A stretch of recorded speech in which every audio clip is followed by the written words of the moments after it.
Iglesia de Cristo de Honduras y el Ministerio Internacional Heraldos de la Verdad deseamos regalarle una Biblia y un curso bíblico. Por favor, solicítelo al apartado 5060, Tegucigalpa, Honduras, o escríbanos al WhatsApp 3289-3031. Denos su nombre, dirección y teléfono, y con gusto le haremos llegar hasta la puerta de su casa una Biblia y un curso bíblico.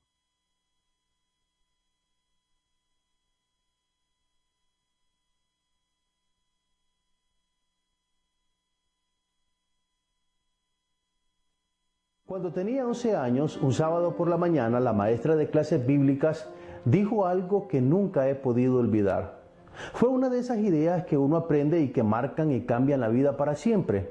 Lo que dijo fue: hace 2000 años, dijo la mujer, Cristo murió por cada uno de nosotros. Y la frase que agregó después fue la que me impactó: todos somos culpables de la muerte del Señor. Y señalándonos con el dedo dijo: ustedes son culpables de la muerte del Señor. Bueno, la forma en que lo dijo fue como sembrar una pequeña semilla de culpa en nuestro corazón. Y por supuesto, el corazón de un niño no está listo para hacerse cargo de semejante responsabilidad, una responsabilidad tan grande como la muerte de una persona. En ese momento surgió en mi conciencia una pregunta que solo pude comprender muchos años después, una pregunta sencilla, elemental, pero razonable para mí como un niño.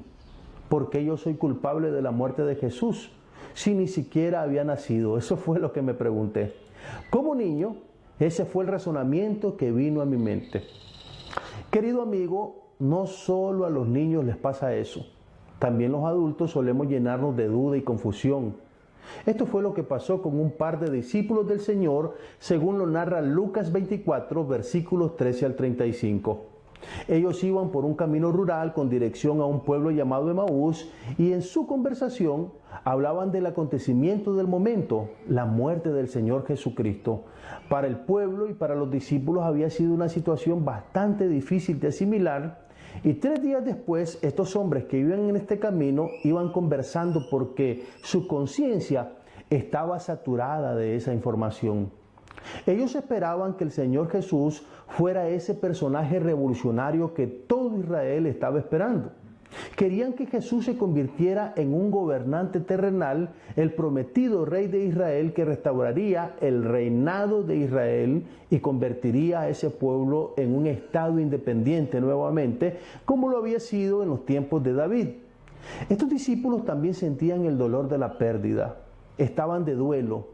Jesús había muerto y ellos estaban asfixiados por el dolor. Recuerden que Jesús pasó más o menos unos 3 años y medio con ellos y compartieron, comieron, conversaron, durmieron a su lado, comieron a su lado, caminaron con él, etcétera. Toda una relación muy profunda que, por supuesto, al serle arrebatado Jesús, para ellos eso significó una asfixia dolorosa. Los por qué venían a su mente: después de todo, este hombre, este Jesús, este maestro de Galilea, solo bienes había hecho entre los hombres. No merecía un final como el que 3 días atrás había tenido a manos de las autoridades romanas. Amigo, nadie en esos momentos comprendía esa muerte inútil para ellos, sin sentido. Su entendimiento no lograba obtener un poco de luz sobre ese asunto, hasta que su plática, la conversación que llevaban en el camino, se vio interrumpida por un hombre joven, diferente, sabio y sereno, quien parecía como que estaba desinformado de los últimos acontecimientos del pueblo, puesto que desconocía el tema y por lo tanto mostraba un semblante jovial, lleno de optimismo, todo un contraste con ellos y la conciencia de tristeza que embargaba a todo el pueblo, principalmente a los discípulos del gran maestro recientemente asesinado. Cuando Jesús se acercó a ellos, les preguntó: ¿qué vienen discutiendo por el camino? Esta fue la forma en la que el Señor vivo se les presenta a estos confundidos hombres para iniciar una plática con ellos. Los dos cabizbajos y sorprendidos de que el forastero desconociera los acontecimientos, comienzan a narrarle lo sucedido porque ellos necesitan transmitir un poco ese dolor que están sintiendo en su corazón por la muerte de su Señor. Ellos trataban de transmitir su tristeza al joven usando un tono melancólico para que el muchacho también se conmoviera al ver el dolor que ellos sentían. Bueno, en cierta forma es parte de la naturaleza humana querer transmitir nuestra tristeza. Queremos que todos se den cuenta que sufrimos, que estamos confundidos, dolidos, que las cosas que nos ocurren están siendo bastante complicadas para nosotros. Queremos que todos se den cuenta de lo que nos está pasando. Es como si nos sintiéramos bien contando nuestra tragedia. Por ejemplo, usted ha podido notar que después que las personas hablan de lo que les pasa, se sienten un poco mejor. Y no es porque van superando el sufrimiento, sino porque ya lo han dado a conocer. Entonces el tono que usaban para describir la violenta muerte del Señor procuraba transmitir al joven ignorante la tristeza que ellos sentían, intentando que él también llegara a conmoverse al igual que ellos.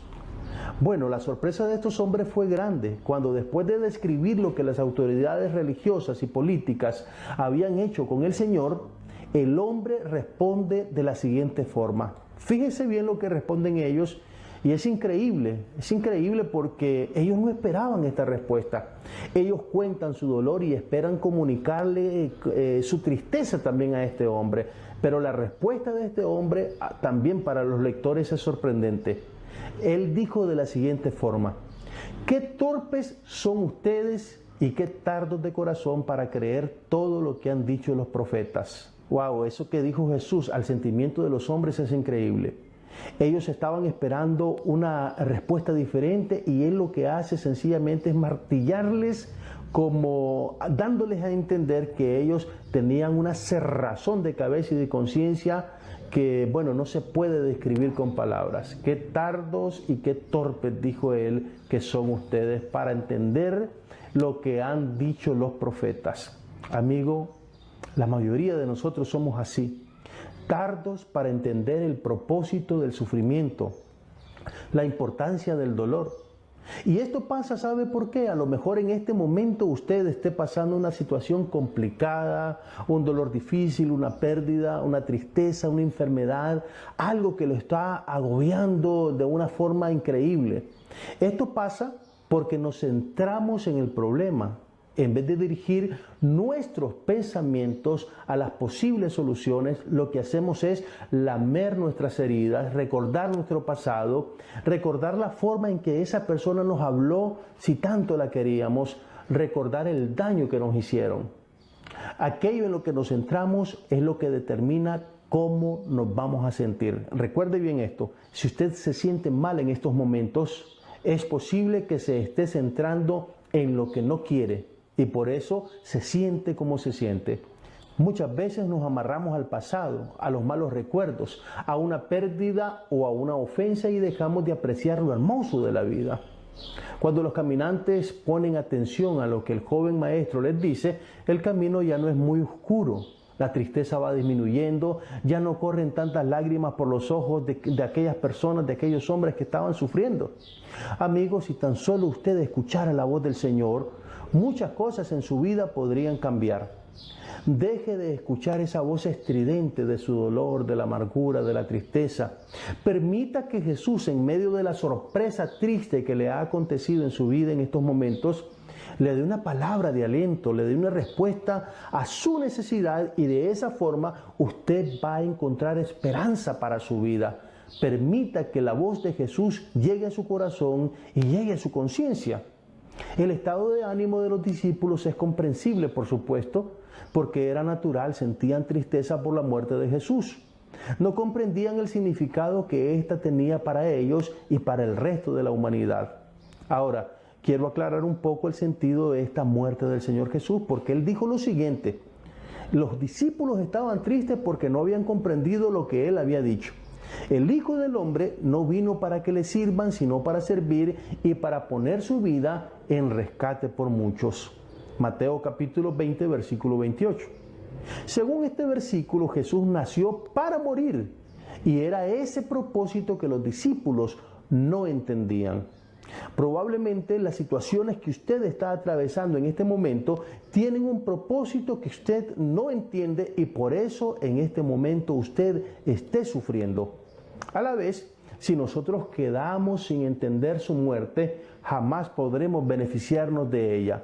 Quiero entonces explicarle el significado de la muerte de Jesús para que usted pueda aprovecharse de esa muerte.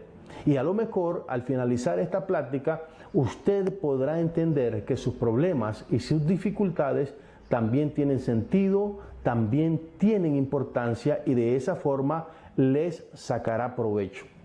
Primero, el sacrificio de Jesús tiene significado espiritual. Y esto era lo que no entendían sus seguidores. Por eso quedaron abatidos cuando Jesús murió. ¿Cuál es entonces la interpretación de este evento, de la muerte de Jesús? Que ese evento fue un acto expiatorio de redención y de rescate. La muerte de Jesús no era una muerte política. La muerte de Jesús era un acto espiritual de beneficio para toda la humanidad, para usted y para mí. Déjeme explicarle esto un poco más detalladamente. Jesús dijo que todo el que peca es esclavo del pecado en Juan 8:34. Es decir, el pecado ejerce control sobre la voluntad de la persona que se somete a él. Por ejemplo, muchas personas que son dominadas por algún vicio suelen decir de la siguiente forma: yo dejo esto cuando quiera. Lamentablemente, esa no es la realidad, porque uno es esclavo de aquello que lo domina, dice segunda de Pedro capítulo 2, versículo 19. El primer gran perjuicio que causa el pecado es el dominio sobre el hombre. Y en muchos casos, el pecado minimiza al ser humano de manera exagerada. La consecuencia fatal del pecado es lo que dice Pablo: la paga del pecado es muerte, según Romanos 3:23. Mal paga el diablo a quien bien le sirve, dice el refrán. En el caso del pecado, esto se aplica literalmente. Querido amigo, pecar es como ejercer un trabajo y al final el pago que se recibe por ese trabajo es la muerte, la condenación eterna. Hasta este momento usted puede comprender todas estas cosas sin ningún problema, pero aún así no entender que usted ha pecado y por lo tanto también necesita ser rescatado, liberado de la esclavitud del pecado. Bueno, ahora usted podría decir lo siguiente: mis pecados son pequeños, o yo no tengo pecado. Muchas personas no entienden el pecado y creen que no son pecadoras, que no ofenden a Dios. Pero lamentablemente eso no es así, porque pecamos de varias formas sin necesariamente darnos cuenta que lo estamos haciendo. Déjeme explicarle 3 formas de pecado en las que seguramente usted ha incurrido en alguna o en todas. En primer lugar, pecamos cuando desobedecemos deliberadamente los mandamientos de Dios. Sabemos lo que Dios nos pide, pero nos negamos a obedecerlo. En segundo lugar, pecamos cuando ignoramos esos mandamientos y por lo tanto no los obedecemos. En el sentido legal se diría que nadie puede alegar ignorancia de la ley y nadie puede decir: es que yo no sabía los mandamientos de Dios y por eso es que no los cumplí. Eso es pecado. Y también pecamos cuando sentimos el deseo de hacerlo aunque no lo hagamos. Amigos, para Dios las intenciones también cuentan. La mala noticia es que usted, mi querido amigo, aunque no lo crea o no lo acepte, porque la mayoría no lo acepta, ha pecado y se ha convertido en esclavo del pecado. Por lo tanto, su destino es la condenación eterna. Por esa condición pecaminosa en la que se encuentra, lamentablemente, al ser esclavo del pecado, su paga al final en la eternidad será la condenación. En los tiempos bíblicos una persona caía en la condenación, en la esclavitud, porque no tenía para pagar su libertad. Y es por eso que solo podía liberarse si otro pagaba por esa libertad.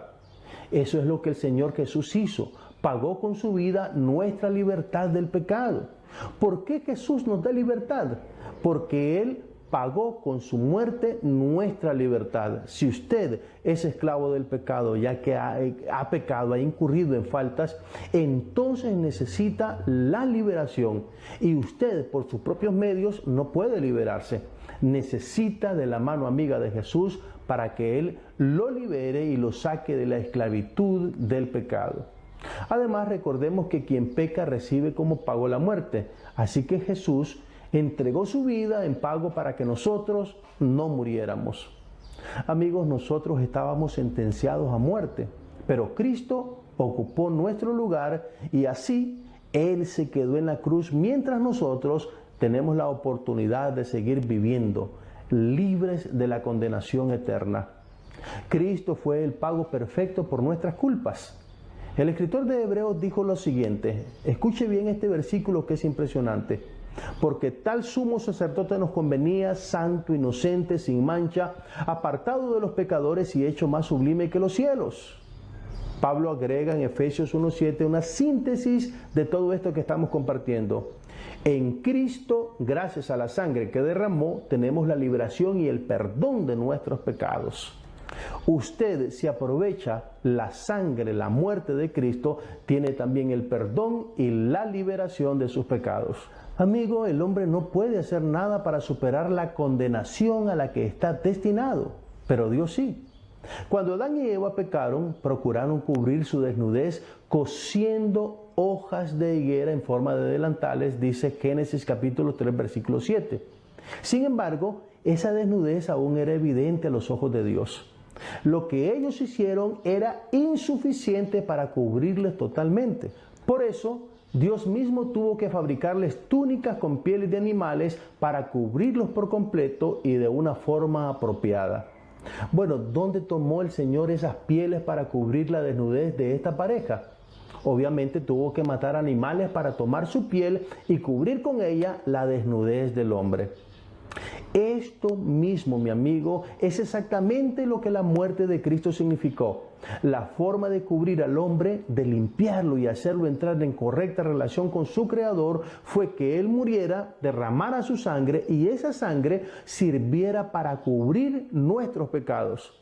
Por eso, cuando Dios nos mira a nosotros que nos hemos arrepentido y que hemos aceptado la muerte de Jesús, su sacrificio, no nos mira a nosotros, sino que mira la sangre de Cristo en nosotros y recuerda el sacrificio del perdón que ya se ha hecho por nuestras culpas.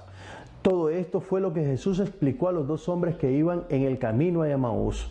Y una vez claro el asunto, los hombres pudieron cambiar de actitud y sentir que ahora sí tenían esperanza. Querido amigo, en la vida hay muchas cosas que nos confunden, preguntas que no podemos responder. De pronto, cuando todo parece ir bien, viene la calamidad, una calamidad, un dolor repentino y solemos preguntar, ¿por qué ahora que iba todo tan bien? Amigo, no se deje confundir por el sufrimiento y el dolor. Cristo quiere caminar a su lado para ayudarle a comprender, para decirle cuál es el significado de las cosas que ocurren. Sobre todo, Él quiere que usted entienda su muerte. Querido amigo, quiero decirle algo. No para hacerlo sentir culpable, sino para ayudarlo a tener esperanza. Jesús murió por usted. Usted no es el culpable de la muerte del Señor. Usted, mi amigo, es el beneficiario de esa muerte. Los resultados de la muerte de Jesús puede disfrutarlos ahora. Esa muerte no debe generar confusión, ni tristeza, ni culpabilidad en su corazón. Debe generar gozo, alegría y esperanza. Querido amigo, busque la iglesia de Cristo más cercana a su localidad. Nosotros queremos compartir con usted información importante que le ayudará a aprovechar la muerte de nuestro Señor Jesucristo en su beneficio. Acuérdese, todos hemos pecado y esa muerte le ayudará a usted a liberarse y a tener la esperanza de la salvación y la vida eterna.